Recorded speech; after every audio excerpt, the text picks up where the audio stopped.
하나님의 말씀 구약성경 잠언 24장 13절입니다.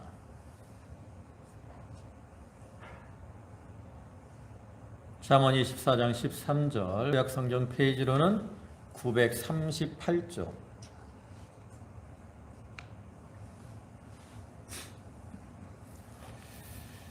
네, 13절부터 22절까지 말씀입니다.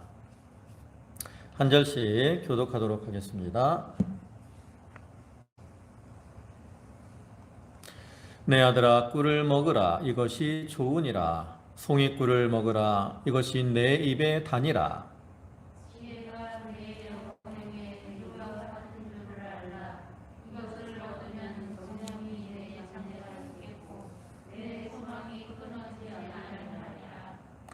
악한 자여 의인의 집을 엿보지 말며 그가 쉬는 처소를 헐지 말지니라.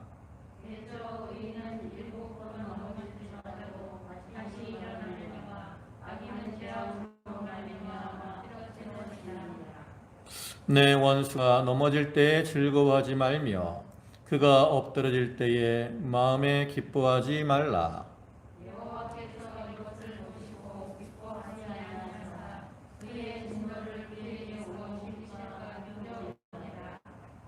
너는 행악자로 말미암아 분을 품지 말며 악인의 형통함을 부러워하지 말라.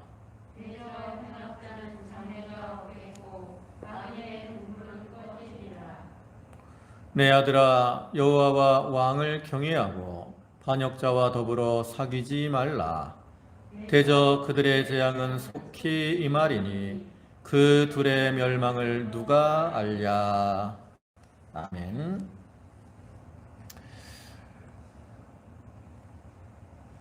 예, 여기 잠언 24장 13절부터 22절까지의 말씀을 보셨습니다. 여기 말씀은 앞에서 이어지는 것처럼 그 익명의 현자들의 교훈을 수력하고 있는 것으로서 총 36개의 교훈으로 구성이 되어 있습니다. 그 중에 이제 오늘 본문의 말씀은 여러 가지 말을 하지만 그 중에 이제 성도가 이 대인 관계, 사랑과의 관계에 있어서 특별히 바로해야 될 것을 교훈하는 이러한 말씀입니다. 우리가 살아가는 이 세상은 홀로 살아가는 세상이 아니죠. 석가모니라는 사람은 태어났을 때 천상천하 유아독존, 하늘과 땅에 다 혼자 있다라고 말을 했다고 하는데, 사람은 이 세상에 홀로 살아가는 존재가 아니라 참 서로 도우며 살아가야 되는 연약하고 부족한 자들이죠. 하나님께서 천지 만물을 창조하실 때 사람을 창조하셨는데, 그때 하나님께서 아담을 창조하시고 홀로 독처하는 것이 좋지 않아 보여서 돕는 배필로 하와를 만들어 주셨죠. 이것은 이성적으로 남자와 여자가 이제 결혼을 하고 서로 도우며 살아가야 될 것을 교훈하는 것이기도 하지만, 그 외에도 사람은 홀로 살아갈 수 없는 존재다라는 것을 우리에게 알려주는 것이기도 합니다. 우리가 한자에서도 사람을 나타내는 한자가 사람 인자를 쓰는데, 사람 인자도 어떻게 써요? 이렇게 두 사람이 이렇게 기대 있는 이러한 모습을 형상화한 거죠. 그러니까 이러한 것들은 다 본성적으로 사람이 홀로 살아갈 수 없는 이러한 존재다라는 것을 우리에게 알려줍니다. 근데 그런데도 요즘 세상은 어때요? 이기주의가 만연해서 이렇게 서로를 도우며 배려하기보다는 자기의 이익만을 추구하고 또 남을 해하는 이러한 일들이 참 비일비재하게 많이 일어나는 것을 볼 수 있습니다. 이러한 세상에서 우리 성도들은 신앙의 길을 걸어감에 있어서도 성도가 서로 연합을 하고 협력하고 하나가 되어서 신앙의 길을 걸어가야 되고요. 또한 그뿐만 아니라 세상 가운데서도 사람과 사람과의 관계에 있어서도 우리가 바로하며 살아가야 되는 거예요. 특별히 오늘 본문을 보면 원수가 넘어지더라도 기뻐하지 말라, 이러한 표현이 나오는데, 이러한 말씀은 성경의 원리인 동시에 또한 예수님의 교훈이기도 하죠. 그래서 우리는 이러한 교훈을 따라서 우리가 자기에게 잘해준 이러한 사람과도 좋은 관계를 유지하며 살아야 되지만, 더 나아가서 자기를 대적하고 힘들게 하는 그러한 원수들, 또 악인들, 그들을 미워하지 말고 그들을 위해 기도해주며 또 사랑으로 이렇게 품어주는 그러한 성도들이 되어야 되겠습니다. 이제 본문을 보시면 13절에 내 아들아 꿀을 먹으라 이것이 좋으니라 송이꿀을 먹으라 이것이 내 입에 다니라 지혜가 내 영혼에게 이와 같은 줄을 알라 이것을 얻으면 정령이 내 장래가 있겠고 내 소망이 끊어지지 아니하리라. 여기서 꿀 또 송이꿀을 말하는데, 이 꿀이나 송이꿀은 다른 식량이 없을 때 그것만으로도 생명을 유지할 수 있을 만큼 영양이 아주 풍부한 그러한 음식이라고 합니다. 그리고 특별히 어린아이의 성장에 아주 크게 도움이 되는 이러한 식품인데요. 이것을 이제 그 뒤에 14절과 연결을 하면 꿀이나 송이꿀은 무엇을 가리키는 겁니까? 바로 지혜를 가리키는 거고요. 더 구체적으로는 하나님을 경외하는 도, 즉 하나님의 말씀과 규례를 가리키는 겁니다. 시편 19편 10절을 보면 말씀에 대해서 말할 때 금 곧 많은 순금보다 더 사모할 것이며 꿀과 송이꿀보다 더 달다 그랬습니다. 이와 같이 꿀이 사람들의 생명을 유지하는 그러한 영양을 공급하고 또 어린아이 성장에 유익을 주는 것처럼, 하나님의 말씀도 우리가 그 말씀을 꿀과 같이 참 단말씀으로 받아들이고 기쁨으로 받으면, 그것을 받아서 그 말씀을 자기의 지혜로 삼고 지식으로 삼고 또 그 말씀대로 만들어지고 말씀대로 이렇게 걸어가게 되면, 그러한 자는 생명이 살아나게 되고 또 그 영이 점점 자라나게 되는 거예요. 특히 14절 거기 오면 내 소망이 내 영혼에게 이와 같다 그랬는데, 내 영혼에게 소망이 끊어지지 않는다 그랬어요. 이와 같이 이 지혜는 영혼에게 소망을 주는 건데, 이것은 이처럼 하나님의 말씀은 우리가 이 세상을 살아감에 있어서도 여러 가지 유익을 줄 뿐만 아니라 그 말씀이 우리를 하나님께로 인도해서 하나님의 자녀가 되게 할 뿐만 아니라 또한 내세 그 영원한 축복을 우리에게 주는 겁니다. 그래서 이와 같이 하나님의 말씀은 우리에게 큰 유익이 되고 기쁨이 되는 거라는 거죠. 그래서 우리 성도들은 이러한 하나님의 말씀을 늘 이렇게 소망을 가지고 그 말씀을 늘 가까이 함으로 말씀을 통해서 지혜를 얻고 또 그를 통해서 영이 점점 자라나는 그러한 생활을 해야 되는 거죠. 그 다음에 15절에 악한 자여 의인의 집을 엿보지 말며 그가 쉬는 처소를 헐지 말지니라 그랬어요. 여기 악한 자들에게 하는 권고인데요. 여기 엿보다 그랬어요.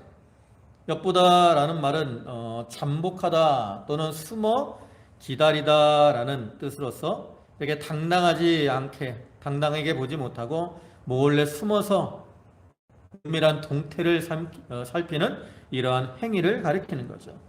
그래서 여기서 이 말은 그 악인이 숨어서 의인의 집을 헐거나 차지하려고 호시탐탐 기회를 노리고 있는 것을 가리킵니다. 또한 헌다 그랬는데, 여기 헌다라는 말도 파괴하다, 압박하다 또는 황폐하게 하다라는 이러한 뜻을 가진 것으로서 어떤 거짓 또 무력을 동원해서 의인을 집에서 끌어내는 이러한 모습을 의미하는 겁니다. 그래서 이렇게 악한 자들은 남의 것을 탐할 뿐만 아니라 부당한 방법으로 남의 것을 차지하려고 하는 거죠.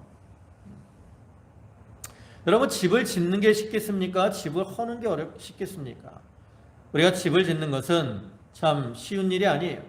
그래서 많은 노력, 시간, 또 돈, 기술 이런 것들이 필요하죠. 반면에 남의 집을 빼앗는 거나 또 허는 것은 좀 더 쉬운 일일 수 있습니다. 그래서 악한 자들은 이렇게 자기가 노력해서 집을 세우려고 하기보다는 쉬운 방법으로 남의 것을 빼앗으려고 하는 경우가 많아요. 근데 이와 같이 악한 모습으로 남이 집을 지을 때 도와주지는 못할 망정 이렇게 남이 힘써 공력을 들여서 그 지은 집을 빼앗거나 하는 것은 지극히 악한 일이 아닐 수 없습니다. 또 의인에 대해서도 비방하는 말로 헐뜯고 모략하는 것 이것은 의인의 집을 허는 것처럼 악한 일인데 이처럼 악한 일을 행하는 자들은 어떻게 되겠습니까? 결국 하나님의 진노를 촉발하게 되고 그로 인해서 자기가 의인을 해하려고 했던 그 모습대로 자기가 해함을 입고 멸망을 당하게 되고 마는 거죠. 우리가 성경에서 그러한 모습을 대표적으로 볼 수 있는 게 바로 에스더서에 나오는 하만이라는 사람의 모습입니다. 이 하만이라는 사람은 아각 사람이라고 표현해요. 아각 사람 하만. 그리고 이 아각 사람이라는 것은 아말렉의 왕이 아각이거든요. 그러니까 결국 이 하만은 아말렉 족속이라는 거예요. 이 하만이 이제 그 아하수에로 왕에게 신임을 받아서 이제 높은 거의 총리 정도 되는 것 같아요. 높은 관직을 받게 됩니다. 그리고 그때 이제 이 유대인 모르드게는 대궐문을 지키는 그러한 위치에 있었어요. 그래서 이렇게 하만이 이제 권력을 가지고 대궐문을 이렇게 들어갈 때 다른 문지기들은 다 하만에게 엎드려서 절을 합니다. 근데 모르드게는 그렇게 절을 하지 않아요. 그러니까 뭐 절을 아예 안 한 건 아닌데 다른 사람들처럼 막 땅에 엎드려서 이렇게 절을 하지 않았어요. 왜냐? 이 아말렉 족속은 어떤 사람들입니까? 그들은 이스라엘 백성들이 애굽에서 나와서 광야 생활을 할 때 이스라엘을 대적한 광야에서 첫 번째 전쟁이 바로 이 아말렉과의 전투거든요. 그래서 이스라엘이 이렇게 지쳐 있을 때 이스라엘을 공격한 족속이 바로 아말렉 족속이에요. 하나님께서 그들을 진멸하시겠다. 내가 그들과 싸울 것이다. 라고 말씀을 하셨다고. 근데 그러한 아말렉 족속인데 그런 아말렉 족속의 사람인 하만이 높은 자리에 있다고 해서 이 모르드게는 하나님의 대적이고 이스라엘의 원수인 그 사람에게 아주 공경하는 그러한 모습으로 절을 할 수가 없는 거예요. 그래서 하만이 그 모습을 보고 이제 모르드게를 미워하게 되죠. 어떻게 죽일까 궁리하는데 이제 사람들이 모르드게가 유대인이라는 걸 알려주죠. 그러니까 이 하만이 모르드게만 해야 하는 것은 너무 작다라고 해가지고 이제 유대인을 다 멸할 이러한 계계를 꾸미게 되죠. 아하수에로 왕에게 나가서 유대인을 이제 모함을 하고 그래서 왕이 이제 유대인을 진멸하라고 하는 조서를 내리게 합니다. 그래서 이제 유대인이 다 멸망당할 처지가 되었어요. 또 하만이 모르드게를 죽이기 위해서는 자기 집에 이 50규빗 되는 높은 장대를 하나 준비해 놓고 이제 모르드게를 거기다 매달려고 합니다. 그래서 이러한 상황에서 이제 모르드게는 에스더에게 이제 왕에게 나와서 구하라 하고 에스더는 나를 위해서 기도하십시오 하고 내가 죽으면 죽으리다 라는 이러한 각오로 3일간 금식하며 기도하고 하나님 앞에 나아가죠. 하나님 앞에 기도하고 왕 앞에 나아가게 됩니다. 하나님이 그러한 이제 기도를 들으시고 왕을 통해서 이제 유대인들을 구원해 주시는데 그때 이제 모르드게가 자아란 공로가 드러나게 되고 하만은 유대인들을 괴계로 죽이려고 한 것이 드러나게 되어서 하만이 어떻게 돼요? 그 모르드게를 죽이려고 준비했던 그 장대에 매달리게 된다라는 거죠. 그래서 이렇게 하만이 악한 모습으로 그 의인 모르드게를 헐고 죽이려고 했지만 어떻게 됐습니까? 결국 자기가 죽임을 당하고 말았다라는 거죠. 이와 같이 악한 자들이 악한 마음으로 의인의 집을 엿보고 헐려고 하면 오히려 자기가 망하게 되는 거예요. 그래서 우리는 이 참 다른 사람들에 대해서 악한 마음을 품거나 그의 집을 헐려고 하는 이러한 자들이 되지 말고 오히려 원수까지라도 사랑하며 그들을 마음에 품고 사랑으로 기도해주는 그러한 성도들이 되어야 되는 거죠. 또 16절에는 대저 의인은 7번 넘어질지라도 다시 일어나려니와 악인은 재앙으로 말미암아 엎드려지느니라 그랬어요. 맨 앞에 대저라는 이러한 말이 있는데 이 말은 히브리어로 키라는 단어를 사용합니다. 그래서 이것은 왜냐하면 이러한 이유를 나타내는 접속사예요. 그러니까 이것은 앞에 이제 15절과 연결이 되는 거죠. 그래서 악한 자에게 이 의인의 집을 엿보지 말며 그가 쉬는 처소를 헐지 말라고 한 이유를 여기서 이제 설명하는 것으로 볼 수 있다라는 거죠. 다시 말해서 이렇게 악한 자가 의인의 집을 이렇게 엿보고 그 집을 헐려고 이렇게 기회를 노릴지라도 그들을 아무리 의인을 넘어뜨리려고 할지라도 그들은 다시 일어나게 되고 반면에 악한 자들은 재앙으로 망하게 되기 때문에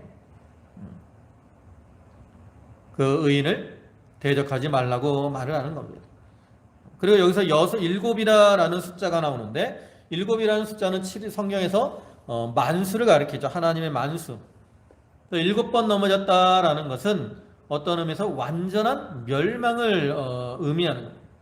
그래서 이렇게 악한 자들이 의인을 핍박해서 7번 넘어진 것처럼 완전히 멸망한 것 같을지라도 의인은 결코 망하지 않고 궁극적으로는 다시 일어나고 회복되고 의인은 망하게 된다라는 거예요.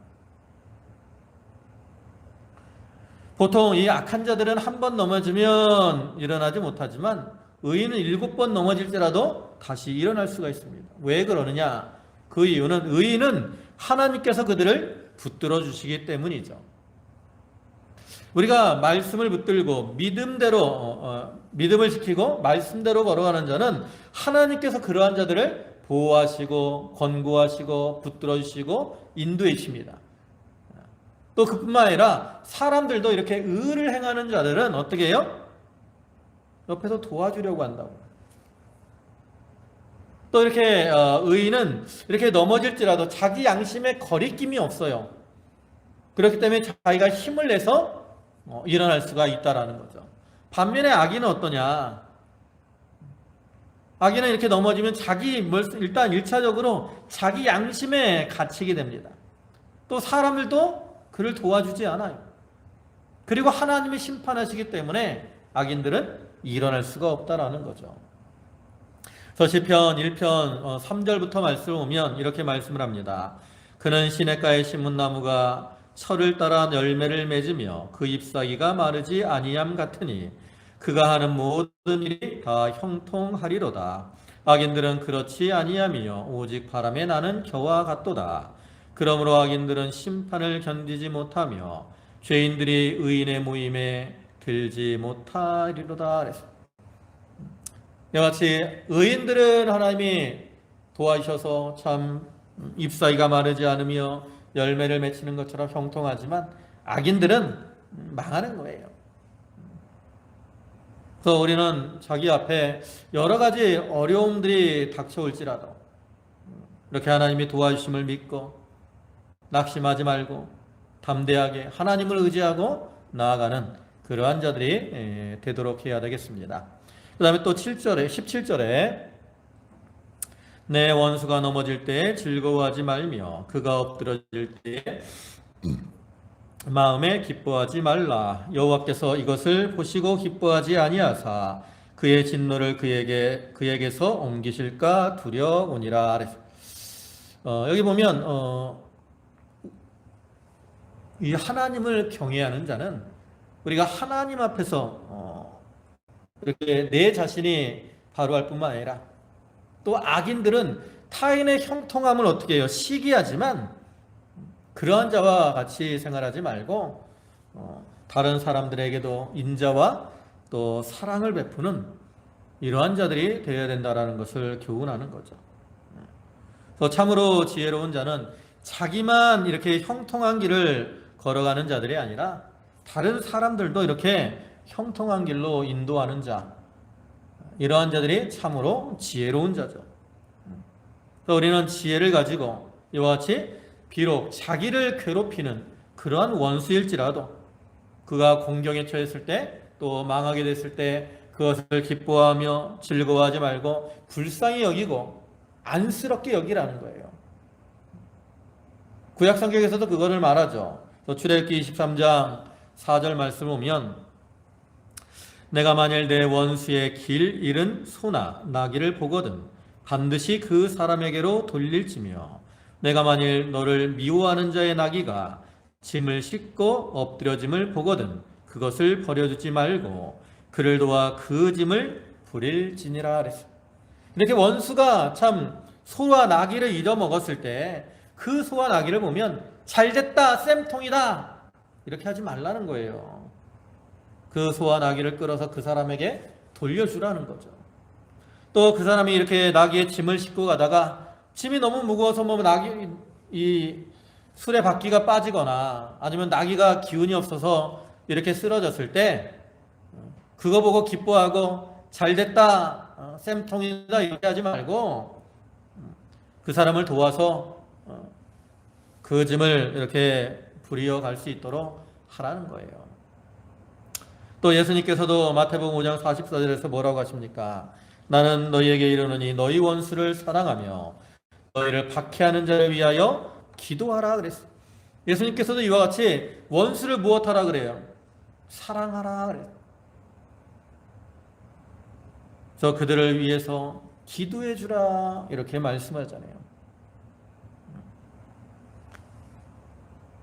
우리 성도들이 이렇게 참 원수들이 공경을 당하고 있는 것을 볼 때 그것을 보고 기뻐하면 어떻게 된다고 그랬습니까? 바로 이어지는 것처럼 하나님은 그에게 내릴 그 악한 자들에게 내릴 진노를 어떻게 하세요? 옮겨서 그 원수의 이 공경을 기뻐하는 자들에게 하나님이 그 진노를 내리신다라는 거예요. 우리가 에스겔 25장과 26장을 보면 암몬이라는 나라와 그다음에 두로라는 이 나라가 이제 멸망당할 것을 예언하는 내용이 나옵니다.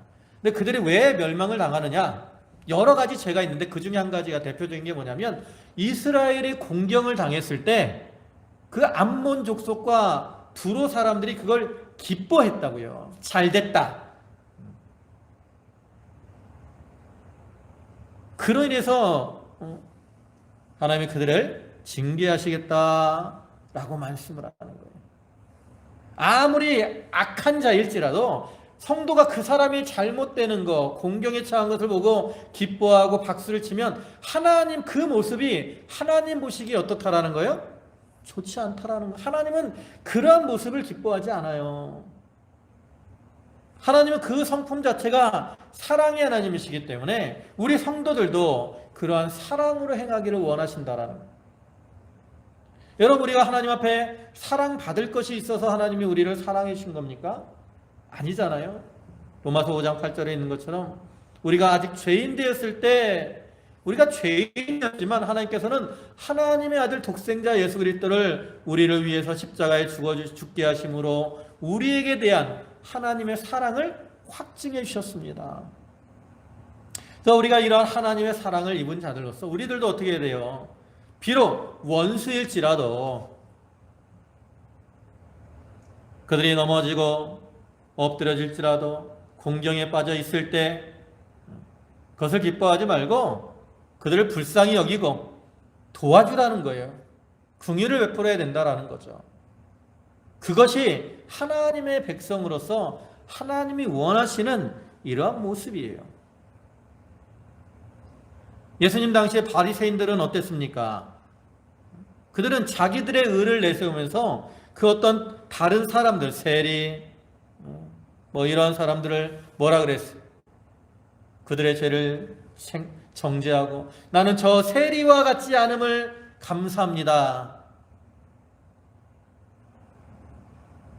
얼마나 그 모습이 악합니까? 그렇기 때문에 예수님이 그런 바리새인들을 향해서 뭐라고 말씀하세요? 화 있을진저 외식하는 서기관들과 바리새인들이여. 그들은 하나님 앞에 화를 당할 수밖에 없다라는 거죠.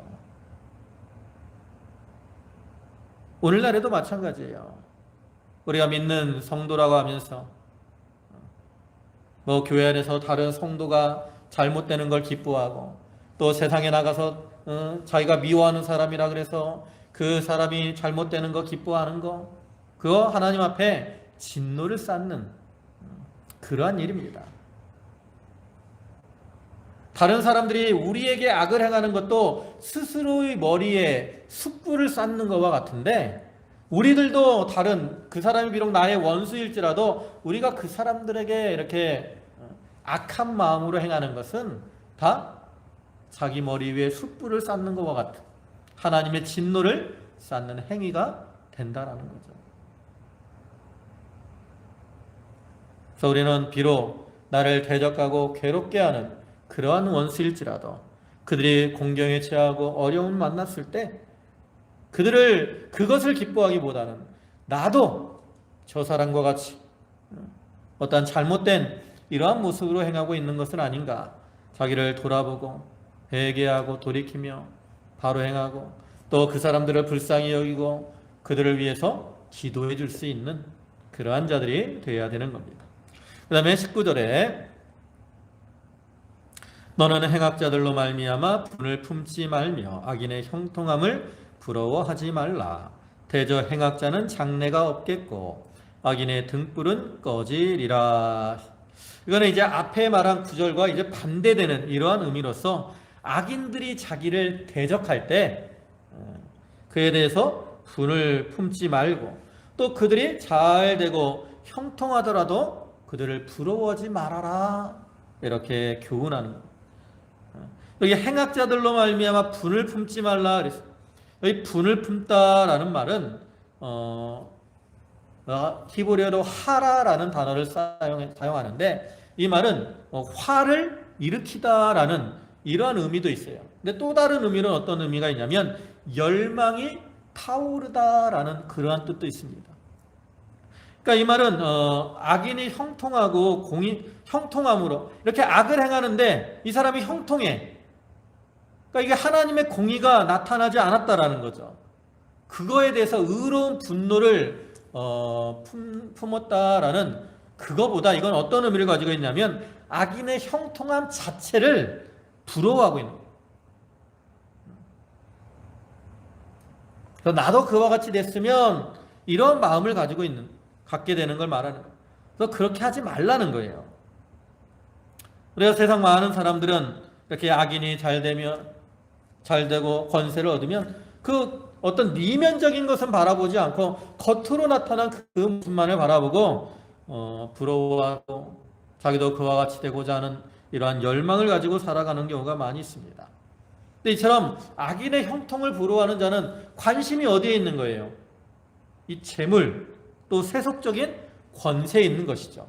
그래서 그렇게 관심을 재물과 세속적인 권세에 두고 사는 사람은 그것이 눈을 가리기 때문에 영적인 눈이 어두워지게 됩니다. 그래서 이들은 영적인 눈이 어두워지기 때문에 어떻게 돼요? 장차 있을 그 심판을 바라보지 못하는 그런 모습으로 살아가는 거죠. 그래서 악인의 형통을 부러워하는 자는 참으로 어리석은 이러한 자일 수밖에 없습니다. 여러분, 세상적으로 악인들이 아무리 일시적으로 형통하고 잘 살아갈지라도 그들은 장차 다 하나님 앞에서 심판을 받아 멸망을 당할 수밖에 없는 자들입니다. 그래서 여기서 뭐라 그래요? 행악자는 장래가 없겠고 악인의 등불은 꺼지리라 그랬어요. 그들은 장래가 없는 사람들이에요. 장래가. 또 꺼진 등불과 같은 사람들입니다. 아무런 소망이 없다라는 거죠. 악인들은 육체적으로 아무리 건강하고 많은 재물을 가지고 있고 높은 권세를 누리고 있을지라도 그들은 다 장래가 없는 사람들, 꺼진 등불과 같은 사람들입니다. 소망이 없어요. 그들의 결국은 멸망일 수밖에 없다라는 거죠. 그래서 우리는 영의 눈으로 그러한 악인들의 멸망을 바라보고 그들을 부러워하지 말고 우리는 어찌하든지 믿음의 길을 잘 걸어가야 하는 거예요. 그 다음에 21절에 내 아들아 여호와와 왕을 경외하고 반역자와 더불어 사귀지 말라. 여기 반역자가 나오는데요. 이 반역자라는 말은 이중으로 하다 또는 변장하다라는 이러한 의미에서 유래가 된 말로서 겉과 속이 다른 이중 인격자를 가리킵니다. 그러니까 이 말은 세상의 창조자가 되시고 또 역사의 섭리자가 되시는 하나님과 또 그런 하나님께서 세우신 이 세상의 왕, 하나님께서 왕들을 세상의 질서를 위해서 왕을 세우셨거든요. 그런 하나님이나 이러한 하나님이 세우신 왕에 대해서 겉으로는 충성을 하는 척 해요. 그러나 속으로는 이제 자기의 이익이나 권세를 추구해서 이렇게 반역할 기회를 호시탐탐 노리고 있다라는 거죠. 그래서 그러한 자들과 함께하지 말라는 거예요. 그러한 자들을 사귀지 말라라는 거예요. 오직 이 하나님의 백성들은 하나님을 경외해야 되고요. 또 하나님이 세우신 왕들을 어떻게 해야 돼요? 경외해야 됩니다. 로마서 13장 1절을 보면 모든 권세는 누가 세웠다 그러냐면 하나님이 주셨다 그랬어요. 그래서 우리가 이 권세에 굴복하는 것은 하나님께 굴복하는 것이고요. 이 세상 권세에 대적하고 반역하는 것은 그것도 하나님을 대적하고 반역하는 것과 같습니다. 그래서 이스라엘 백성들이 모세에게 불평하며 모세를 대적할 때 모세가 그랬어요. 내가 누이간데 너희가 나를 대적하느냐. 너희가 나에게 하는 원망은 나에게 하는 것이 아니고 하나님께 하는 것이다 라고 말을 했다고. 그래서 우리가 이렇게 왕을 반역하는 자들과 더불어 사귀어서 왕을 이렇게 거역하고 반역하게 되면 하나님을 반역하는 것이기 때문에 하나님 앞에 벌을 받게 되죠. 다니엘 4장을 보면 왕을 세우시는 분도 하나님이고 패하시는 분도 하나님이다 라고 말씀합니다. 그럴 때 왕이 잘못하면 누가 그 왕을 심판하십니까? 하나님이 심판하셔요. 그래서 우리는 하나님께 모든 것을 맡기고 우리는 하나님이 세우신 그 왕이 잘나서가 아니라 하나님이 세우신 왕이라고 생각을 하고 하나님을 경외하는 마음으로 그 왕을 경외하고 그를 위해서 기도해 줘야 된다라는 거예요. 오늘날 기독교 안에서 이렇게 반정부 운동을 하고 이러한 모습들이 있는데 성경적으로는 그것이 하나님 앞에 합당하지 않아요. 예수님께서도 이 세상에 오셨을 때 많은 사람들은 예수님이 그 유대인의 왕으로서 그 로마 속국에서 압제해서 자기들을 구원해 줄 것이다 라고 기대를 했다고. 근데 예수님은 뭐라고 말씀하십니까? 가이사의 것은 가이사에게, 하나님의 것은 하나님께 바치라. 세상 세력, 세상 왕에게 대적하지 않았어요. 그래서 우리가 왕들, 지도자들 내 마음에 다 맞지 않습니다. 우리 특별히 요즘 진보 보수 해가지고 서로 안 맞아갖고 막 싸우잖아요. 내 마음에 맞을 수 없다고, 사람이기 때문에. 여러분, 이 세상에서 제일 일치되기 어려운 게 뭔지 아세요? 정치. 또 하나 종교. 정치와 종교는 타협이 될 수가 없어요. 왜? 자기가 옳다라고 생각을 하기 때문에. 여러분, 정치하는 사람들은 자기가 옳다라고 믿고 하는 거예요. 종교도 그래요. 우리가 우리는 이제 우리 기독교 입장에서 기독교가 유일한 종교라고 하지만 불교 있는 사람들한테 불교 사람들이 잘못됐다고 하나요? 아니에요. 그 사람들도 자기네 불교가 옳다라고 해요. 마호메트도 마찬가지예요. 이슬람교도. 그렇기 때문에 이 종교, 정치는 합의되기, 하나가 되기가 사실은 불가능하다고. 그래서 우리가 이 어떤 정치에, 기독교가 정치에 이렇게 참여하게 되면 싸움이 일어나고 다툼이 일어날 수밖에 없어요.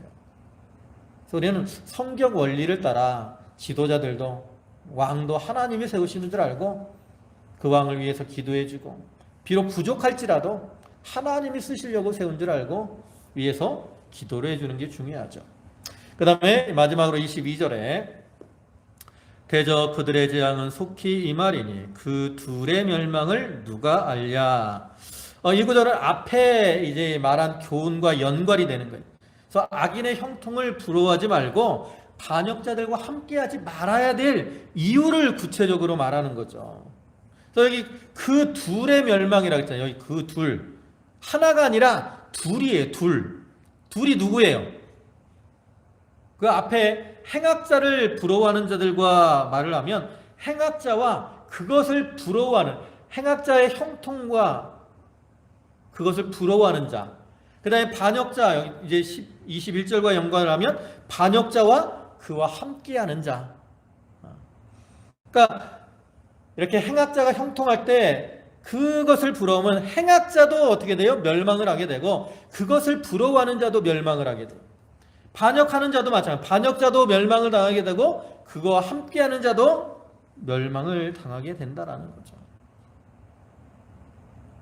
요한계시록 18장을 보면 그 음녀라고 표현되는 그 바벨론의 멸망에 대해서 말을 합니다.